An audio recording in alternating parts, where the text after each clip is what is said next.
ஆவிக்குரிய அன்பை பெற்று குடும்பங்களிலே துயரம் அனுபவிக்கிற கர்த்தருடைய பிள்ளைகளே, ஆவிக்குரிய அன்பை தேடி கர்த்தருடைய பாதத்தில் ஓடோடி வருவதினால் நம்ம சொல்றோம், என் குடும்பத்துல எவ்வளவு கஷ்டம் தெரியுமா, எங்க வீட்டாரனை சேர்க்கறது இல்ல, குடும்பத்தாரனை சேர்க்கறது இல்ல, நாட்டாரங்களை சேர்க்கறது இல்ல, என் உடன் பிறந்தவர்களை சேர்க்கறது இல்ல.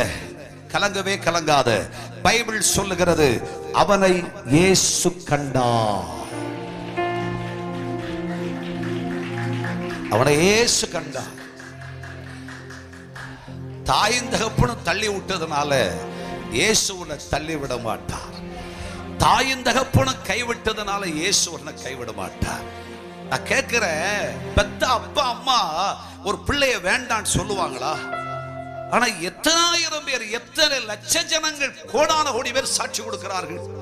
ஐயா, இயேசுவை ஏற்றுக்கொண்டதுனால, இயேசுக்காக வாழ்றதுனால, இயேசுக்காக என்ன அர்ப்பணிச்சதுனால, இயேசுன்ற வெறிபிடிச்ச ஒரு கிறிஸ்தவ வாழ்க்கை வாழ்றதுனால, எதா இருந்தாலும் இயேசு இயேசு இயேசு இல்லாம வேற ஒரு வாழ்க்கை வேண்டான்னு சொல்லி முடிவு செஞ்சதுனால என் அப்பா சொல்றாரு, என் அம்மா சொல்றாங்க, இனிமே வீட்டாண்ட மிதிக்காதே அப்படின்றாப்ல. நான் என்ன செய்ய? அனாதையா இருக்க. நீ அனாதை அல்ல.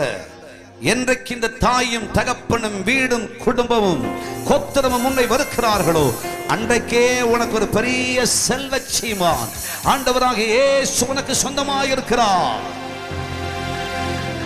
ஹல்லேலூயா.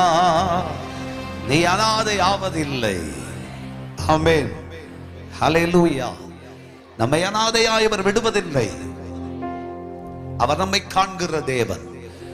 நாம் துடிக்கிற துடிப்பு காண்கிற தெய்வம், அழுகிற அழுகையை காண்கிற தெய்வம், படுகிற கஷ்டங்களை அறிகிற தெய்வம், குடும்பத்தில் வருகிற நெருக்கங்களை அறிகிற தெய்வம்.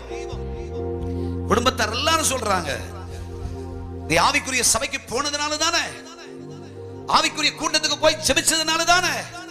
என்ன நடந்துச்சு உனக்கு? வாழ்க்கையில் ஆசீர்வாதம் வந்திருக்கா? ஒரு சுகம் கிடைச்சதா? ஒரு பிள்ளைகளுக்கு கல்யாணம் நடந்துச்சா? ஒரு வீடு கிடைச்சதா? ஏய் வா, நான் எவ்வளவு நல்லா இருக்கேன் தெரியுமா? குடும்பம் கோத்திரம் எல்லாமே நம்ம விட்டு விடட்டும். ஆனா இயேசு உன்னை கைவிட மாட்டார். இயேசு உன்னை கைவிடவே மாட்டார். இயேசு உன்னை கைவிடவே மாட்டார். இயேசு நம்மை கைவிடவே மாட்டார். அவர் கைவிடாத தேவன். விசுவாசிக்கிறவர்கள் கைகளை தட்டி கர்த்தரை மகிமைப்படுத்துங்க பார்க்கலாம்.